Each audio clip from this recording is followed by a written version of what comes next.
I hear what you're But saying. this is the thing about the Haitian culture, and this is I'm speaking from a mother's perspective, but I agree with you too, Pierre. I think the moms baby their sons and they're hard on the girls, and I think the dads are hard on the boys and baby the girl. I think that's just the Haitian culture, and that's Right. how they are. I'm So not let's saying say, either one is right or wrong, or one has it harder than the next. I'm not a guy. I didn't grow up as a Haitian male, so I can't know your perspective. You're not a Haitian female. You don't know my perspective. So I just feel like the Haitian culture in general, that's how they operate. The moms right. are hard on the girls, and the So what I'm dads are saying is, hard on the have boys. our Haitian parents treat their children better. How you said? Have your generational code. And that's my That's that's what. That's why exactly she what, said and she's that's breaking the exactly what I curse. said. That's She's why I breaking the want. curse That's what on I want that. to break. Like I want to make sure that I can be emotional with my kids, and they're open to. I want my kids to have a high emotional intelligence. Period.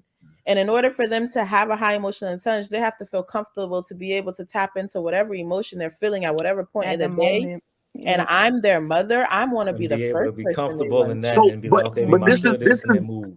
right. So I'm not, once again. But this is what my issue is. Don't necessarily. Okay, so maybe I'm reaching. Okay, You are. maybe I'm That reaching. you are. There You're go that reaching. Hey, Palm Beach Cassandra, education. your Palm Beach elbows asking you, education. shut your ass up. So Yes. my What thing do you is, need? a lot of times when people feel like they've been wronged in a certain way, they overcorrect. So they go I from definitely have to have a balance. I know right. that. So all I'm saying is, I'm trying to caution people because they're a woman and they were treated bad by they're a woman and they were treated bad by their mothers, or they're a man and they were treated bad by their fathers, that they tend to overcorrect the opposite way.